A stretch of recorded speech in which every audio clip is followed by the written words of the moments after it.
스페이시스 오브 프랙티스에서 이제 3개의 갤러리를 갈 예정인데 그 중에 이제 첫 번째 갤러리 치세네일 갤러리에서 수업을 했고 3주차, 4주차 이렇게 2주에 걸쳐서 수업이 갤러리에서 이제 세스라는 큐레이터와 함께 수업이 진행이 되었는데 현대 미술에서도 그러니까 완전 최근 흐름을 표현하는 단어가 동시대 미술이잖아. 현재와 같이 굴러가고 있는 그런 미술을 이제 동시대 미술이라고 하는데 동시대 미술을 다루고 있는 것 같지. 이게 지리적 위치가 치세네일 갤러리가 런던 동부에 있는데 이 런던 동부의 지역적 특성이 좀 낙후되고 사회적으로 경제적으로 어려운 사람들이 많이 사는 지역이어서 사회적 실천이라고 해야 될까?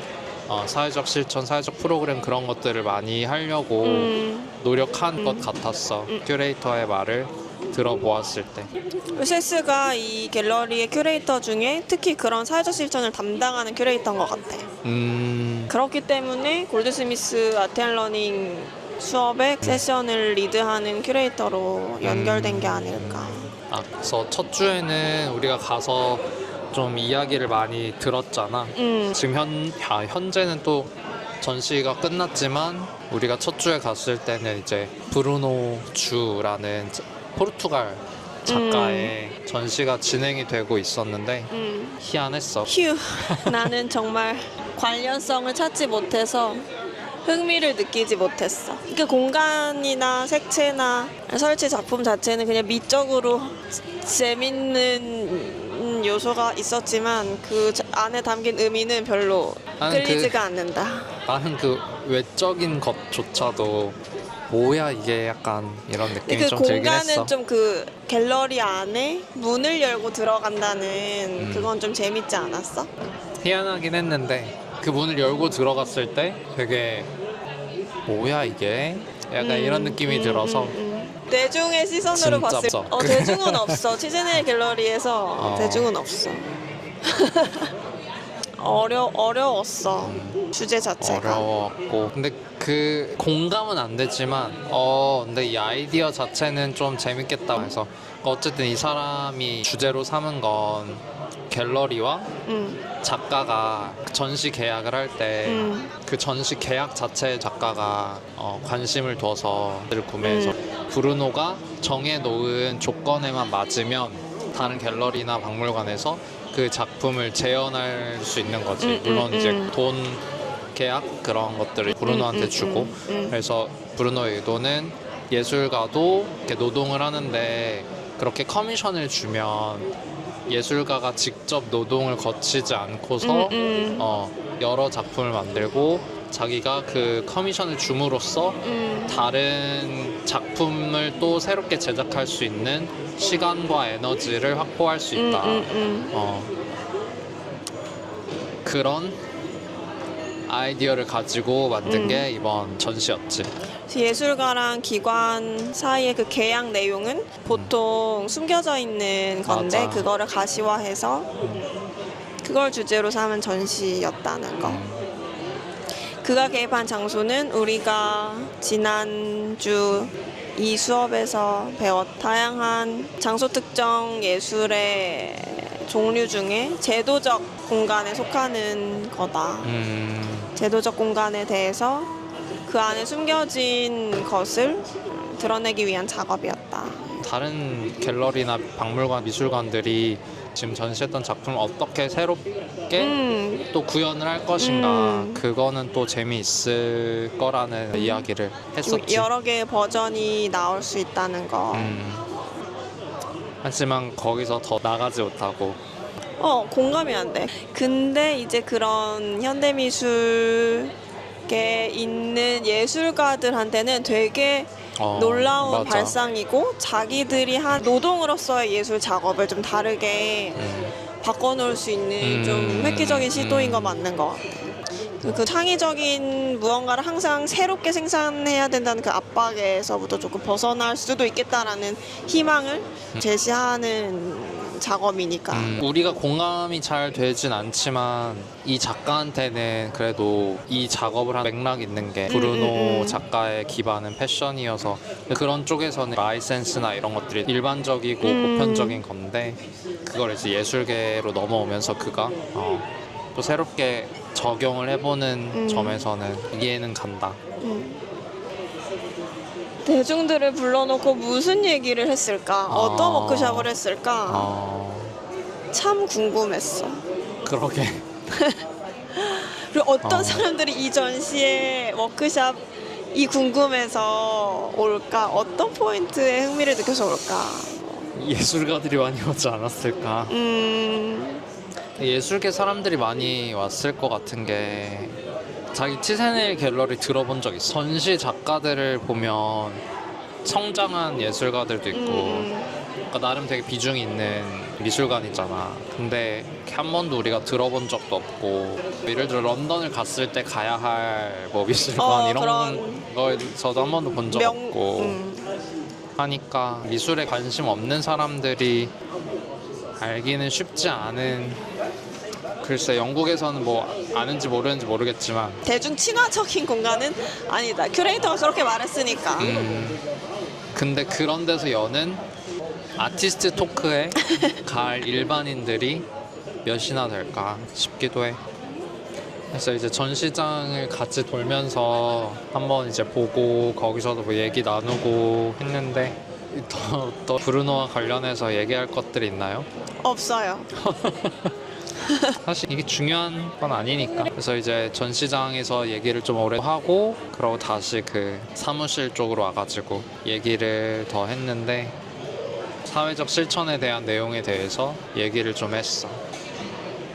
근데 사회적 실천 얘기하기 전에 그러니까 이거는 질문밖 나는 남겨놓지 않았는데 관람객인 입장에서 또 예술 교육자 입장에서 이 질문에 대한 답을 찾고 싶어가지고 그러니까 세스가 후원자조차도 작품을 제대로 이해하지 못할까봐 걱정하고 정답을 알고 싶어 한다고 했잖아. 나 또한 그렇고 후원자들 또한 그렇다고 해서 이게 일반적일 거라는 부분의 사람들이 작품의 정답을 알고 싶다. 그래서 세스가 얼만큼의 정보를 관람객들한테 제공해야 되는지 모든 거를 설명해주는 방식이 어떤 면에서는 작품을 제한할 수도 있다. 그래서 갤러리가 모든 걸 설명하지 않고 관람객들이 자신만의 방식으로 자신의 관심이나 필요나 아이디어에 따라서 작품을 해석할 수 있는 기회를 제공하려면 어떻게 해야 될까? 또 어떻게 하면 사람들이 판단받는 느낌이 없이 갤러리에서 자유롭게 생각하고 느낄 수 있는 환경을 조성할 수 있을까? 이런 질문을 던졌거든. 나도 이거에 답을 알고 싶어. 그래서 난 사실 우리가 치즈네일에 2번 방문하잖아. 두 번째 시간에 이런 거에 대한 답을 좀 찾을 수 있지 않을까 기대를 했는데 아직 복습을 안 해가지고 모르겠지만 자기 좀 힌트를 얻었어? 잠깐만 질문을 하나만 해줄래? 그 뭐에 대한 답을 얻었냐는 거야? 어떻게 갤러리가 하면 대중 친화적 갤러리가 모든 걸 설명하지 않고 관람객들에게 자신만의 방식으로 작품을 해석할 수 있는 기회를 제공하려면 그러니까 이거는 우리가 미술 시간에 감상 수업할 때 하는 고민이랑 똑같은 거잖아. 근데 영VN에서 배운 거를 힌트 삼으면 관련성을 제공한다? 맥락을 제공한다? 그러니까 이게 스펙트럼으로 따지면 한쪽은 모든 정보를 제공한다가 있을 거고 한쪽은 아무런 정보도 제공하지 않는다가 있을 거잖아. 둘 다 어쨌든 그 극단은 좋지 않은 것 같고 그 둘 사이에 어떤 균형을 찾는 게 중요한 것 같은데 뭐 처음이나 뭐 이럴 때는 그냥 어떤 배경 지식 없이 보고 이건 뭘까 생각해보는 시간을 혼자 좀 갖고 그러고 나서 정보들을 하나씩 얻는 것 홈페이지 찾아서 이게 뭐에 대한 전시인지도 한번 찾아보고 그런 거 찾아보고 나서 전시도 다시 한번 보고 그리고 이렇게 뭐 아티스트 토크나 뭐 이런 프로그램 같은 것도 참여해보고 하는 과정에서 생각들이 이렇게 생기겠지. 근데 그거 너무 이상적인 거라고 생각은 해. 어쨌든 우리도 동시대를 살고 있기 때문에 이게 뭐 500년 전, 600년 전 예술 작품이 아니라 현대의 고민인 거잖아. 현대 작가들의 고민, 지금 하고 있는 고민인 거니까. 근데 지금 하고 있는 거기 때문에 우리가 공감을 더 잘 할 수 있는 가능성도 있지만 되게 많은 경우에는 이 컨템포러리 아트라는 게 더 이해가 안 되고 그 주제를 들어도 뭐라는 거야? 이런 경우가 많고 그러니까 너무 레벨이 높은 걸 가지고 하는 것 같은 느낌도 들어. 한편으로는 뭐 공감을 할 수 있는 사람들한테는 공감이 되겠지만 공감이 안 되는 경우도 많을 거고 근데 점점 또 그렇잖아. 많은 사람들한테 공감을 얻는 그런 뭐 방송이나 뭐 전시나 이런 거에서 점점 축소가 되잖아. 특정 일부한테 공감이 되고 겨냥이 되는. 그래서 이런 동시대 예술도 그럴 수도 있겠다 싶기도 하고, 물론 또 대중적 모두에게 공감을 일으킬 만한 작업을 하는 작가도 있겠지만 이 브루노 전시 같은 경우는 아예 타겟팅을 동료 예술가 그룹으로 타겟팅을 한 건가? 그거야 알 수 없지. 그 과정 나 혼자 전시장 보고 정보를 조금씩 얻고 또 전시에 대해서 생각하고 다시 또 정보를 수합하고 하는 과정이 너무 나 혼자서 이런 걸 하기에는 너무 어렵고 너무 어려워. 의지가 드는 일이고 그리고 꼭 접근성도 그렇게까지 되게 해야 낮고, 할까? 이런 생각도 들고. 그리고 나의 의식주 이런 거에 영향을 미치지 않는 어떻게 보면 사치스러운 행동일 수도 있잖아. 그러니까 되게 대중적인 것이 되기가 어려운 것 같아. 소수의 취향이 될 수밖에 없는 것 같기도 해. 그래서 더 많은 사람들한테 이런 걸 알리고 싶으면 사회적 실천 프로그램 같은 거를 더 많이 하면 좋을 것 같은데, 이 작가랑 연결 지어서. 근데 그런 프로그램들을 운영한다고 해서 봤더니 한 달에 뭐 한 번이었잖아. 그들 입장에서는 충분한 걸 수도 있겠지만 우리가 봤을 때는 지금 한 달에 한 번 뭐 한 달에 한 번 뭐 한다고 해놓고 이거를 잘 하고 있다고 하는 거야? 라는 이야기도 했었는데 그런 걸 좀 더 많이 하면 좋지 않을까. 아니면 수요가 없어서 그렇게 조금만 하나? 근데 이제 학교랑 하는 사회적 실천 프로그램 이런 것도 작가가 와서 같이 하면 좋을 것 같기도 한데, 또 그런 프로젝트에 참여하는 예술가도 있고 뭐 전시 그렇긴 위주로 한데, 하고 하는 그렇긴 예술가도 한데. 있고 그렇겠지? 지금 전시장에서 전시를 하고 있는 작가가 그런 걸 하면 더 좋을 것 같긴 해. 그럼 진짜 확실히 가서 보고 싶겠지, 그 전시를. 좀 도움이 됐나요? 양 극단을 일단 그리고 스펙트럼을 그 가운데에 머물러야 된다라는 그 감각을 가지고 있어야 될 것 같아. 미술관 교육이라는 책이 있어. 그 미술관 큐레이터와 도슨트인가 아무튼 미술관의 종사자가 쓴 책인데, 그 중간에 어딘가를 지향하는 그런 감상 방법. 근데 거기서도 방법을 이렇게 하는 게 맞아라고는 안 나오는데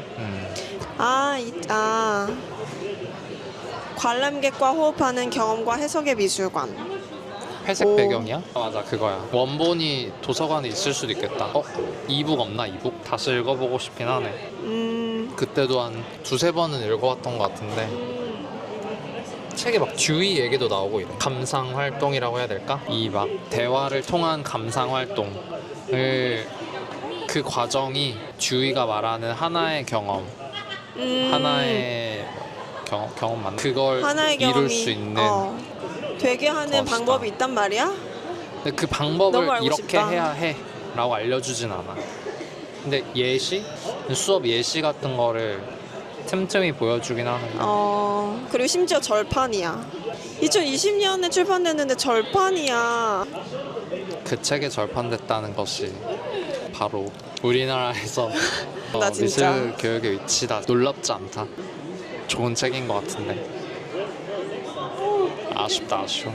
또 항상 그렇게 생각해야 되는 것 같아. 내가 좋아한다고 이것이 모두가 좋아할 거라는 생각은 하지 말아야 되는 거. 우리 분야는 더욱더 그니까 그래서 늘 좀 갈등이 돼. 너무 뭐라 마이너한 그러지, 건가? 어? 이런 거야? 마이너한 건가? 뭐 그럼 국어 교육 이런 거 하시려고요? 아니 AI 소프트웨어 이런 거를 했어야 하나? 근데 싫음. 하기 싫어. 자기 AI 교육 이런 거 하려면 다시 태어나야 돼. 유물멍이라는 책도 있어. 유물멍. 근데 이 책의 목표는 명확 각인 프로젝트야.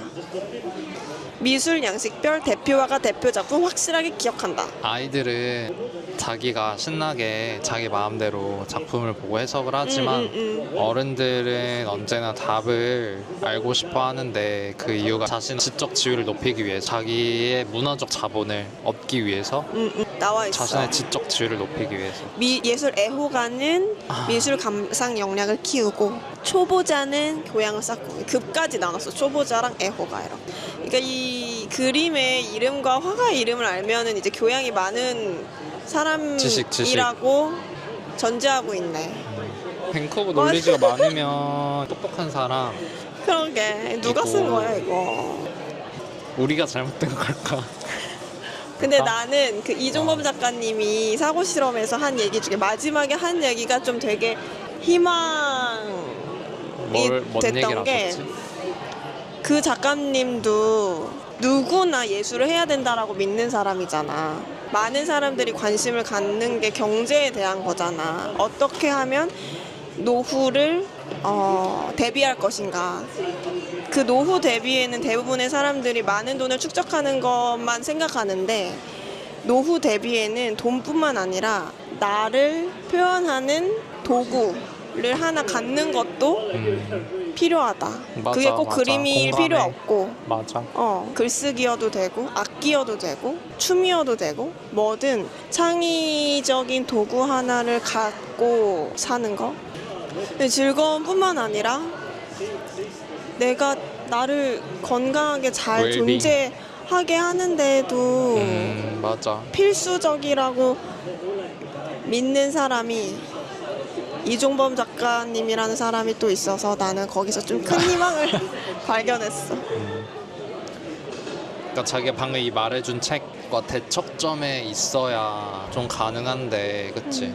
예술은 천재들만 할 수 있는 거야. 예술 작품 많이 하는 게 똑똑한 사람이야.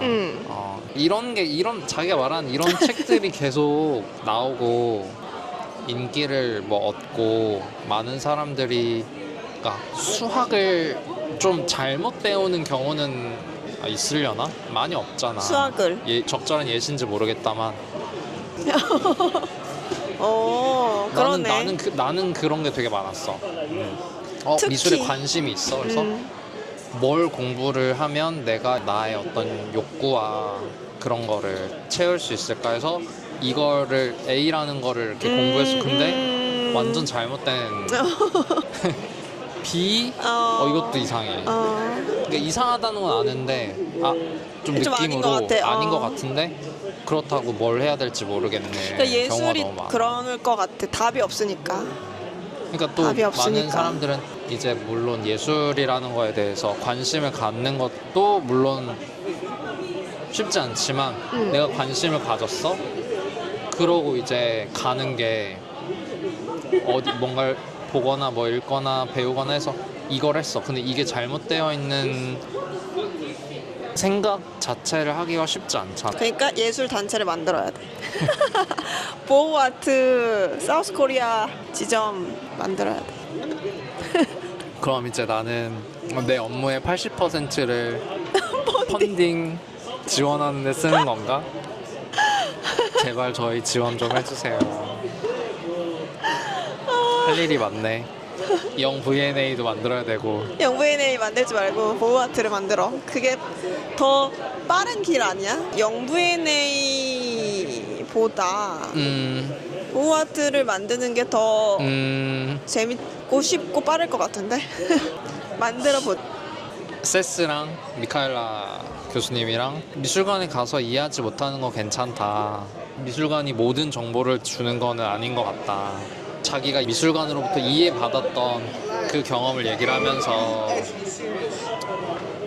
교수님과 큐레이터의 의견에 좀 어떻게 보면 반대하는. 몰라도 괜찮다. 스스로 의미를 찾아라. 이런 게 배제로 작용할 수도 있다. 근데 스스로 의미를 찾아라는 사실 제일 어려운 단계 아니야? 근데 둘 다 세스도 미카엘라도 둘 다 그 분야에 완전 전문가잖아. 그러니까 나 혼자서 기둥을 세울 수 있는 능력이 되는 사람들인데 벽돌 한 장 없는 사람들한테 알아서 기둥을 세워라 라고 하는 거는 좀 몰라. 내가 이 작품을 보고 있는데 아무것도 모르겠어.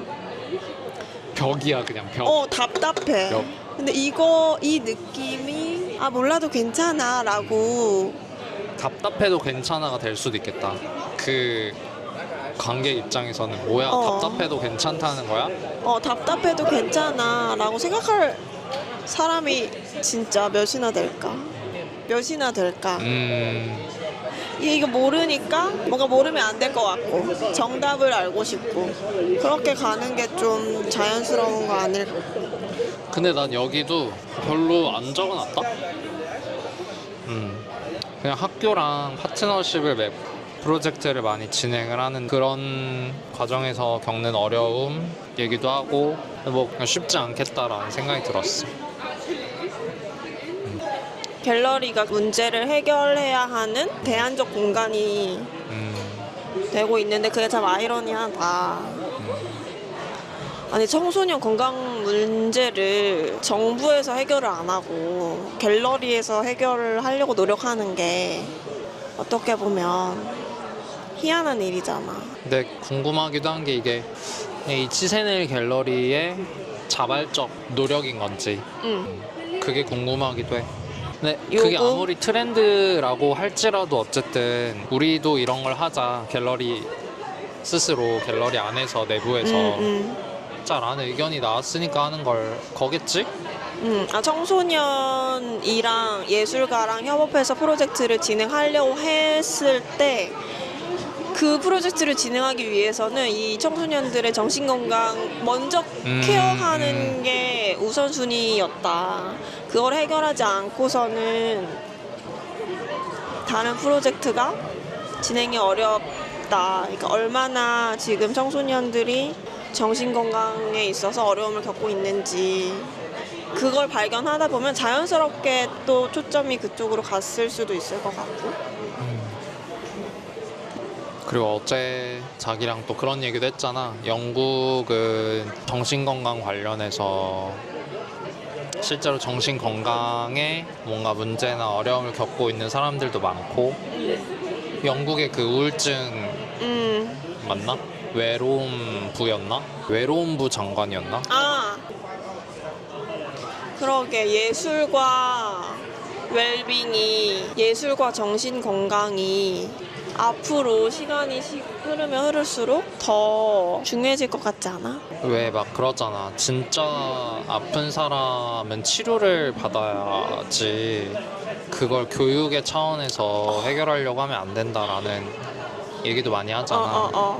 그러게 이런 문제들을 다 예술이 떠안을 수는 없는 건데 그 IS에서도 예술 기관에서 일하는 사람들이 웰빙까지 담당하는 경우가 많다. 나는 미술 교육하고 미술 치료하고 그 사이 공간에도 관심이 있어서 이 예술하고 웰빙이라는 큰 주제가 나한테는 되게 흥미로워. 안타까운 현실이지만. 우리는 그러니까 이 세스가 말인 거일 텐데 우리는 공공 공간을 잃어버렸다라는 결론으로 귀결이 된다. 왜 우리는 사회적인 계약을 잃어버렸는가를 고민해야 되는 단계에 있다. 그러니까 뭔가 해결책이나 뭐 어떤 되게 긍정적으로 끝난 게 아니라 좀 되게 좀 부정적으로 끝난 느낌? 어... 뭔가 해결책은 아직 없어. 좀 이런 느낌이었던 것 같아. 왜 우리는 그 기약을 잃어버렸냐고? 그래서 이 수업을 이제 한 학기 동안 들으면서 계속 고민해볼 만한 큰 질문은 예술 공간, 예술 기관이 뭘 하는 공간이어야 될까? 또 예술 교육은 뭘 하는 교육이어야 될까? 이런 질문을 던져주는 것 같아요. 베스 지금 한 50대인 것 같은데 자기 청소년기 때랑 지금 10대 중반인 자기 아들의 삶이랑 이렇게 비교하면서 요즘 청소년들은 진짜 고립된 삶을 살아가고 있다고? 주말에 밖에 나가서 친구들이랑 좀 놀아라고 해도 아니야 그냥 채팅하면 돼 플레이스테이션 할 거야 이러면서 그 정말 물리적인 접촉 없이 그렇게 고립돼서 생활을 한다. 그러게 무조건 그냥 나가서 뛰어노는 건데 그냥 손 새카매질 때까지 나가서 공 차고 술래잡기 하고. 중고등학생이 되면 더 그럴 시간이 없겠지. 몸을 움직일 시간이. 근데 이것도 누구한테 배웠었던 건지 내가 어디서 봤던 건지 정확히 기억이 안 나는데 미술관의 가장 큰 미술관이 해야 되는 가장 큰 기능 중에 하나가 교육이다라고 내가 그 인식을 처음 갖게 되었을 때 그 전엔 당연히 미술관은 그냥 미술품 전시하고 이런 공간이야 라고 생각했는데 교육의 공간이라는 거를 뭔가 처음 띵 이렇게 된 적이 있었거든. 근데 그 관점에서 생각을 해보면 교육의 공간이라면 이렇게 사회적 실천이나 이런 거를 훨씬 더 적극적으로 해야 될 필요가 있다고 생각해. 개선, 사회 변화 이런 것들에 좀 더 적극적으로 참여를 하면 좋을 것 같아. 뭐 나는 적은 거는 다 얘기를 한 것 같긴 해. 자기는 질문 적어놓은 거 뭐 더 얘기할 거 있나? 그냥 이거는 새삼 놀라웠던 사실. 세스가 열심히 우린 이런 다양한 사회적 실천을 하고 있어 라고 했지만 근데 사실 이런 프로젝트 중에 상당수가 보류 중이야. 펀딩 때문에. 그리고 내 업무의 80%가 펀딩 신청서 작성이야. 이게 뭐 모든 게 다 재정의 문제라는 걸 예상은 했지만 이 정도 일 거라는 것도 몰랐는데 그거를 큐레이터 입에서 나오는 말을 그렇게 들으니까 또 Spaces of Practice는 여기까지? 봄학기 개강하고 첫 수업이었어. 프린팅 기법 실습을 한 날이었지. 내가 적어놓은 거는 그래서 반다이크 브라운이라는 프린트 기법을 사용을 했고 어떻게 하는 건지 다 같이 연습이라고 해야 될까? 한번 시범을 보여주시고 그거 한 후엔 이제 블랙아웃 기법을 활용을 해서 시를 하나 만드는 끝입니다. 근데 또 그걸 오랜만에 실습을 하니까 내가 요즘 하도 뭐랄까 그림도 안 그리고 오랜만에 작업을 하니까 또 거기서 느낀 게 많긴 했는데 아무튼 이 수업에서 뭐 건질 거는 두 개였어 나는. 하나는 예술과 웰빙이고 다른 하나는 빛에 대한 설명? 나는 우리 둘이 어쨌든 똑같은 수업을 참여를 했는데 나는 배운 게 뭐 10이라고 생각을 했는데 다른 사람은 배운 게 100이라고 하면 궁금하지 뭘 배웠는지. 첫 번째 예술과 웰빙은 자기소개하는데 곁다리로 이런 예술과 웰빙에 대해서 얘기를 했는데 그게 나는 흥미로웠던 거지. 내가 흥미를 느꼈던 거는 미술관에 웰빙을 담당하는 부서가 있다는 진짜? 거. 그러니까 뭐 사우스뱅크는 미술관은 아니지만 그런 예술 기관에 있다는 거. 그리고 마야 말에 따르면 몇몇 갤러리에는 예술과 웰빙 프로듀서라는 역할이 있다. 그래서 전시를 기획하거나 프로젝트를 기획할 때 사람들의 정신적 건강을 고려해서 프로그램을 짠다는 거. 진짜 정신적 건강에 대한 문제와 관심이 많은가 봐. 나라 전반적으로. 그래서 우리가 치즈네일 갤러리에서 얘기했던 것처럼 예술기관이 그런 사회적 문제를 해결하는 대안적인 공간이 되어가고 있는 상황이구나. 정말로 그게 나한테는 흥미로운 지점이었어. 근데 이게 그냥 이것도 그냥 궁금증인데 이게 왜 그렇게 관심들을 갤러리나 미술관이 갖게 된 걸까? 되게 많은 공간에서 이런 것들을 하는 거잖아 지금. 그래서 내가 아까 말한 사회적 실천이 뭐 사회 문제 더하기 예술가 어떤 지역의 사람들 이게 하나의 공식이 되어 버린 것처럼 그래서 그런 건가? 웰빙이? 사회적 실천이라는 게 그러니까 사회적 실천이라는 게 하나의 트렌드가 되어서 그런 건가? 근데 트렌드라고 하기에는 그만큼 사회적 필요와 요구가 있으니까. 있기 때문이지 않을까? 아까 세스가 말한 것처럼 어떤 프로젝트를 하려고 봤더니 청소년들의 정신건강 문제가 너무 심각해. 이런 상황이라든지. 근데 어쨌든 그 사회적 실천을 했을 때 뭐 문제가 있을 수는 있지만 그걸 비판할 수는 있지만 그 사회적 실천에 대해서 비판할 점 있을 수 있지만 어쨌든 사회적 실천을 한다는 것 자체는 박수 받을 만한 일인 것 같아. 그치, 가만히 있는 것보다 뭐라도 하는 게 변화를 그냥, 위한. 사회와 그냥 단절된 공간이 아니라 맞아.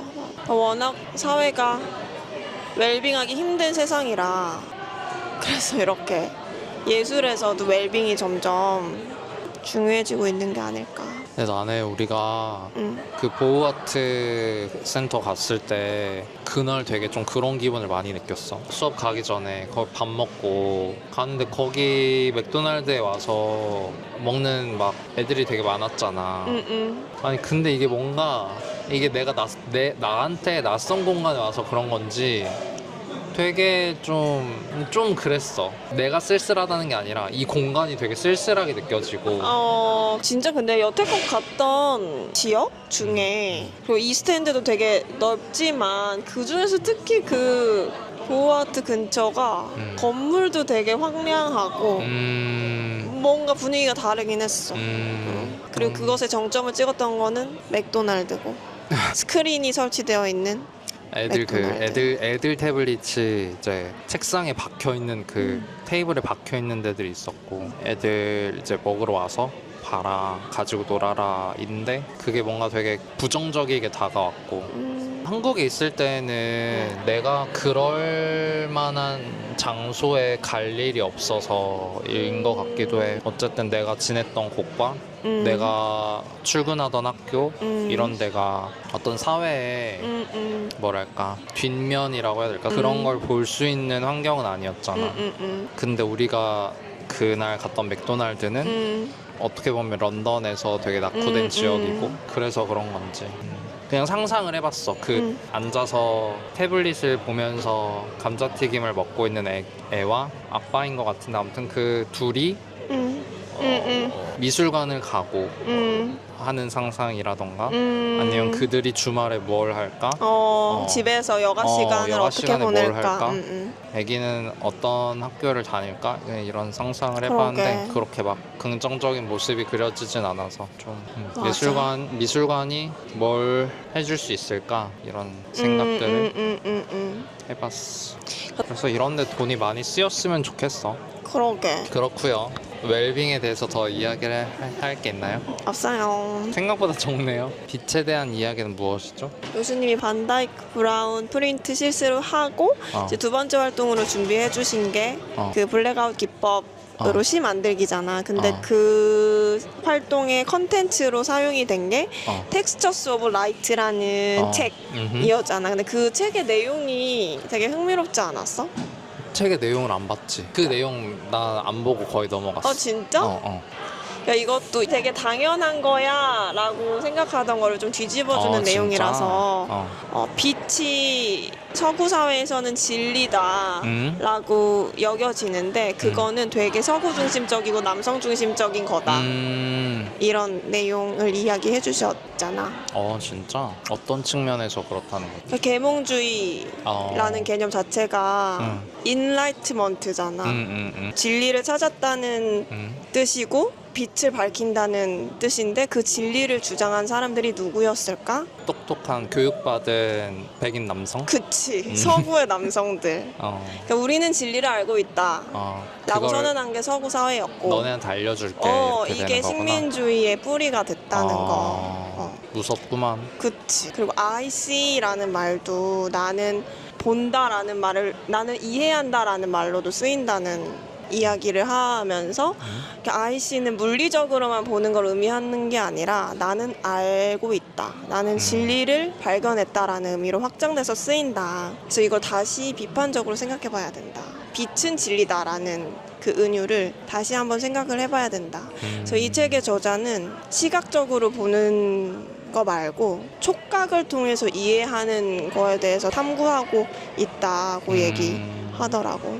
그러니까 우리가 앰비언트 잼 컬렉티브에서도 우리 세계를 지배하고 있는 방식이 언어적 방식 그리고 시각적 방식인데 그거를 차단하면 어떤 새로운 경험을 할 수 있는지를 제공하는 게 목표였잖아. 이 책의 저자도 시각적 경험을 매우 중시하는 사회에서 시각적인 경험이 아니라 촉각적 경험, 다른 감각들이 사물이나 대상을 이해하는데 어떻게 쓰이는지, 신체적인 감각이 어떻게 거기에 개입하는지. 그러니까 큰 맥락에서 보면 계속 우리가 1학기 때부터 하고 있는 몸을 통해 사고하는 거, 감각적 지식 이런 건데 촉각을 통해 본다. 난 이 말이 너무 멋지게 들렸어. 촉각을 통해 이해한다라는 뜻이겠지만 촉각을 통해 본다. 내가 관심 있는 주제 중에 하나니까 감각 탐구가. 그래서 나는 이 이야기가 되게 재밌었어.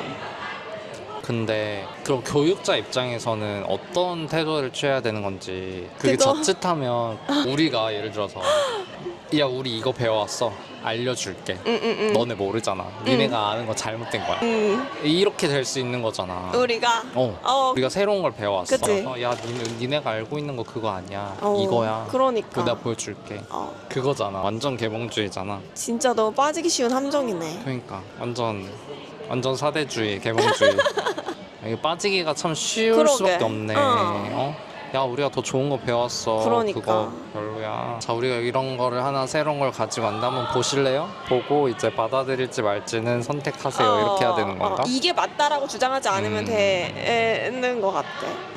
다른 건 틀려 가 아니라 이런 게 있어.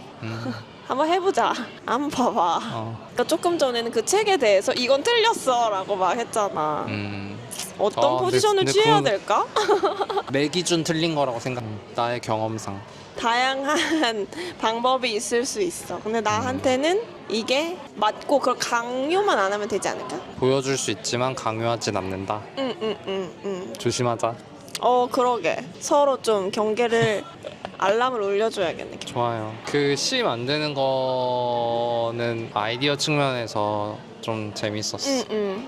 어떤 텍스트 문장에서 자기가 그냥 보이는 단어들만 남기고 나머지 검정색 펜이나 이런 걸 다 지우고 그 남은 단어를 하나씩 읽어보는 그런 걸 했는데 교수님이 나한테 내가 영어를 대하고 있는 태도가 종이에 보인다. 엄청 막 거의 다 막 빡빡 지우니까 막 좀 쾌감을 느꼈어? 좋더라고.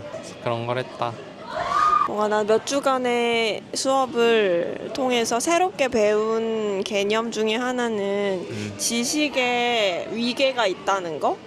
그리고 많은 우리가 만나는 예술 기관에서 그 고정되어 있는 지식의 위계를 흐트러뜨리기 위해서 되게 노력하고 있다는 거. 예를 들면 언어적 지식, 시각적 지식은 위에 있고 감각적 지식, 신체적 지식, 비언어적 지식은 아래 더 하위의 요소라고 여겨진다는 게 그 지식의 계층이라는 건데 우리가 지금까지 한 게 시각적, 언어적 인 거를 제거하고 다른 방식을 써보는 거잖아. 감각적, 신체적 지식을 앞세우면 어떤 일이 일어날 것이며 예술과 학습에는 그게 어떤 영향을 미칠까? 이런 질문. 또 어떤 환경이나 어떤 실천이 이런 지식의 위계를 흐트리는 걸 가능하게 도울까? 이런 질문이 또 생겼어.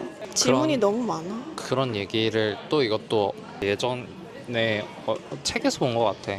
지금의 학교 교육은 그냥 그 언어적인 정보들을 습득하는데 조금 남들보다 능력이 뛰어난 애들이 성공할 수밖에 없는 구조고 그 이외에 다른 걸 잘하더라도 이런 이 공교육 시스템에서 성공할 수 있는 확률이 되게 낮고, 그래서 뭐 수능 1등급 다 맞은 애를 우리가 야, 쟤 진짜 똑똑하다, 공부 잘한다 라고 하지만 그냥 사회가 정해놓은 하나의 기준에 잘 부합하는 들어맞는 아이인 거고, 만약 설령 너가 그런 아이라면 그냥 운 좋은 줄 알아라.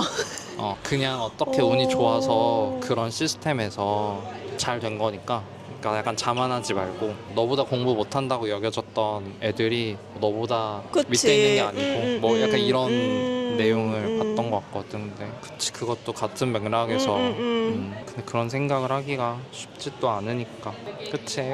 그치? 와, 내가 지금 이 12시였나? 순수 집중 시간만 측정하고 있는데 3시간 36분. 지금 수업 리뷰만 찍었는데 4시 20분이 되어버렸네. 와, 오늘의 할 일 다 했다. 그러게. 오늘 금요일이니까 또 다행이에요. 아주 미뤄왔 거를 다 해결한 느낌이에요. 그러게. 편집해야 2주차, 되지만. 3주차 드디어 다 찍었다. 자기가 이제 복습하고 블로그에 정리하는 그 일이 나한테는 유튜브 편집 같아. 그치 유튜브 그치. 편집에서 맞아 올린 맞아. 그런 그렇게 거. 정리를 하는 것 같아. 그러면 3주차 리뷰도 이걸로 끝.